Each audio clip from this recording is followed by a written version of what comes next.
Thank you very much. Thank you.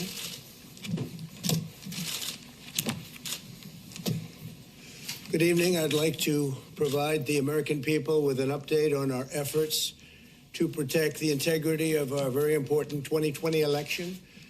If you count the legal votes, I easily win.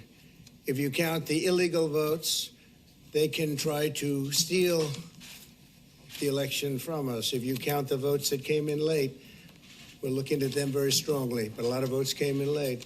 I've already decisively won many critical states, including massive victories in Florida, Iowa, Indiana, Ohio.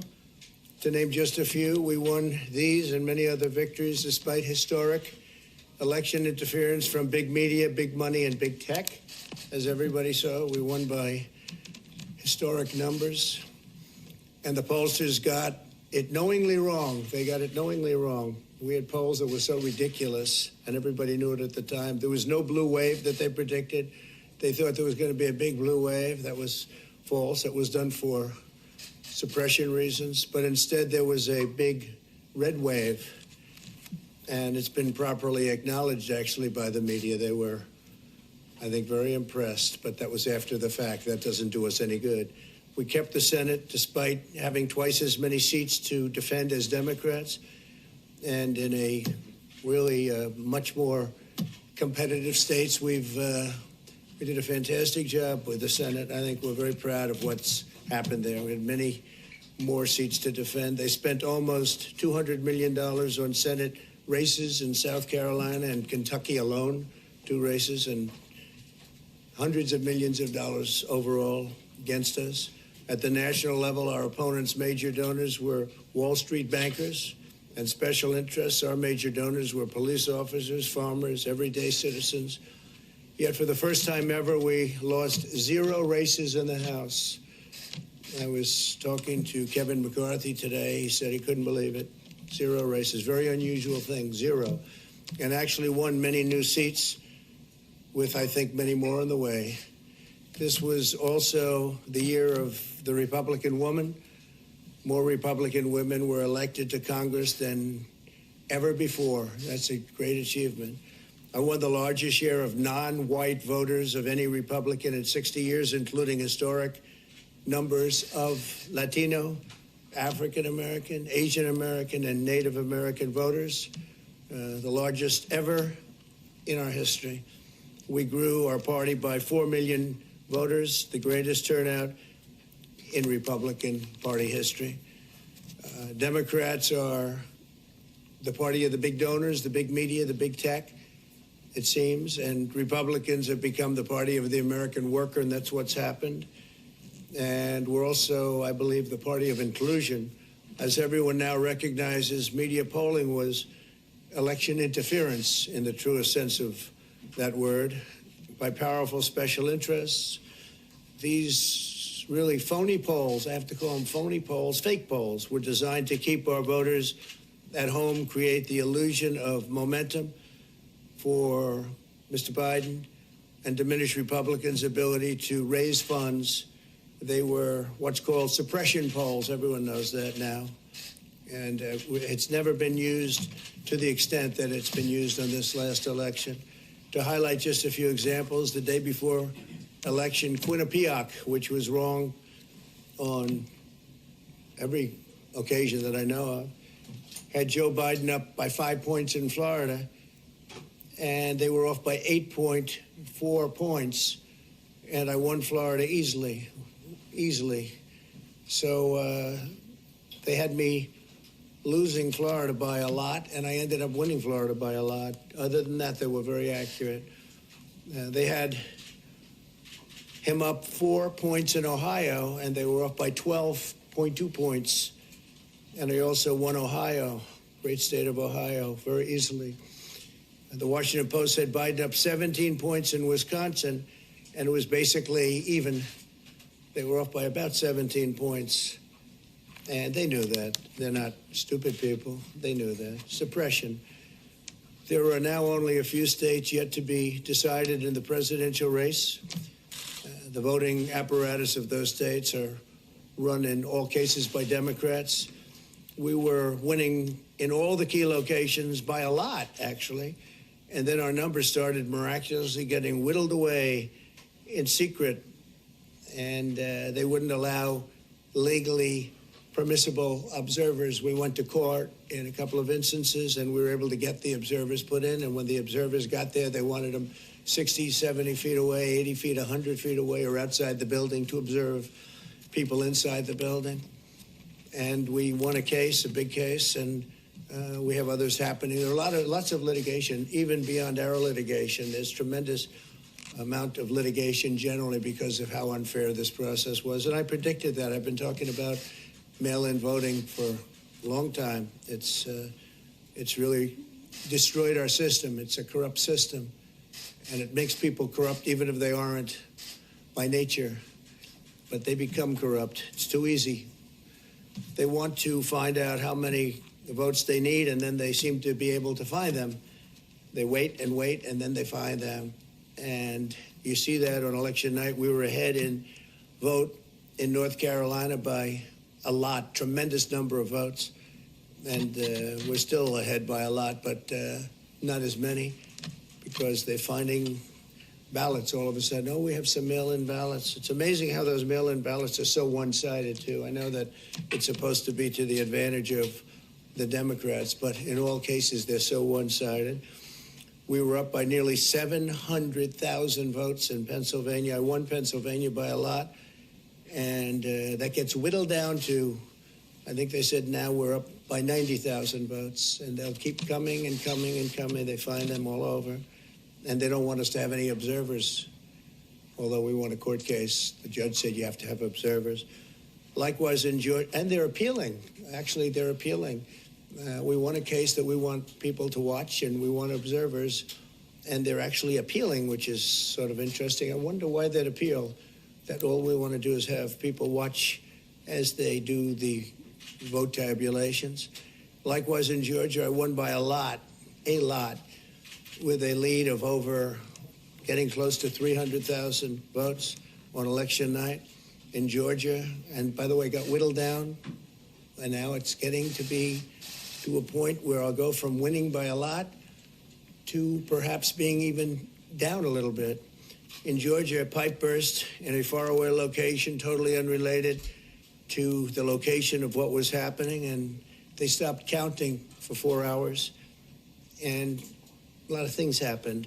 The election apparatus in Georgia is run by Democrats. We also had margins of 300,000 in Michigan. We're way up in Michigan, won the state. And in Wisconsin, we did likewise fantastically well. And that got whittled down. In every case, they got whittled down. Today, we're on track to win Arizona. We only need to carry, I guess, 55% of the remaining vote, 55% margins, and that's a margin that we've significantly exceeded, so we'll see what happens with that, but we're on track to do okay in Arizona.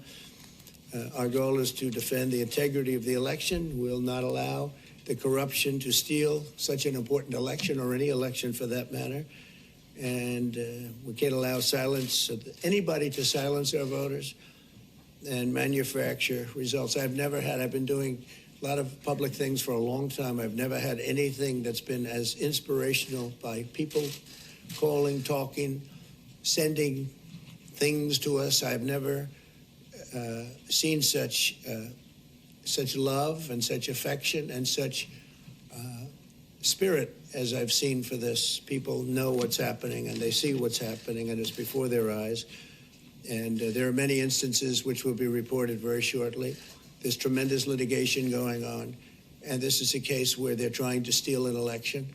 They're trying to rig an election, and we can't let that happen. Detroit and Philadelphia, known as two of the most corrupt political places anywhere in our country, easily cannot be responsible for engineering the outcome of a presidential race, a very important presidential race. In Pennsylvania, Democrats have gone to the state Supreme Court to try and ban our election observers, and very strongly. Now, we won the case, but they're going forward. They don't want anybody in there. They don't want anybody watching them as they count the ballots. And I can't imagine why. There's absolutely no legitimate reason why they would not want to have people watching this process, because if it's straight, they should be proud of it. Instead, they're trying, obviously, to commit fraud. There's no question about that. In Philadelphia, observers have been kept far away, very far away, so far that people are using binoculars to try and see, and there's been tremendous problems caused. They put paper on all of the windows so you can't see in, and the people that are banned are very unhappy and become somewhat violent. The 11th Circuit ruled that in Georgia, the votes have been in by Election Day, that they should be in by Election Day, and they weren't. Votes are coming in after Election Day. And they had a ruling already that you have to have the votes in by Election Day. To the best of my knowledge, votes should be in by Election Day. And they didn't do that. Democrat officials never believed they could win this election, honestly. I really believe that. That's why they did the mail-in ballots, where there's tremendous corruption and fraud going on. That's why they mailed out tens of millions of unsolicited ballots without any verification measures whatsoever. And I've told everybody that these things would happen because I've seen it happen. I watched a lot of different elections before they decided to go with this big, massive election with tens of millions of ballots going out to everybody, in many cases totally unsolicited. This was unprecedented in American history. This was by design, despite years of claiming to care about the election security. They refused to include any requirement to verify signatures, identities, or even determine whether they're eligible or ineligible to vote. People are walking in there. They have no idea. They're just taking numbers. They're writing down things, the workers, and doing a lot of bad things. And we have a lot of information coming in litigation that you'll see that will shake even you people up. And you've seen it all. The officials overseeing the counting in Pennsylvania and other key states are all part of a corrupt Democrat machine that you've written about, and for a long time you've been writing about the corrupt Democrat machine. I went to school there, and I know a lot about it. It hasn't changed. It's a long time ago, and hasn't changed. It's gotten worse. In Pennsylvania, partisan Democrats have allowed ballots in the state to be received 3 days after the election, and we think much more than that. And they're counting those without even postmarks or any identification whatsoever. So you don't have postmarks, you don't have identification. There have been a number of disturbing irregularities across the nation. Our campaign has been denied access to observe any counting in Detroit. Detroit is another place, and I wouldn't say it has the best reputation for election integrity. Poll workers in Michigan were duplicating ballots. But when our observers attempted to challenge the activity, those poll workers jumped in front of the volunteers to block their view so that they couldn't see what they were doing. And it became a little bit dangerous. One major hub for counting ballots in Detroit covered up the windows again with large pieces of cardboard. And so they wanted to protect and block the counting area. They didn't want anybody seeing the counting, even though these were observers who were legal observers that were supposed to be there. In Detroit, there were hours of unexplained delay in delivering many of the votes for counting. The final batch did not arrive until 4 in the morning, and even though the polls closed at 8 o'clock. So they brought it in, and the batches came in, and nobody knew where they came from. We've also been denied access to observe in critical places in Georgia. In multiple swing states, counting was halted for hours and hours on election night, with results withheld from major Democrat-run locations only to appear later. And they certainly appeared, and they all had the name Biden on them, or just about all. I think almost all.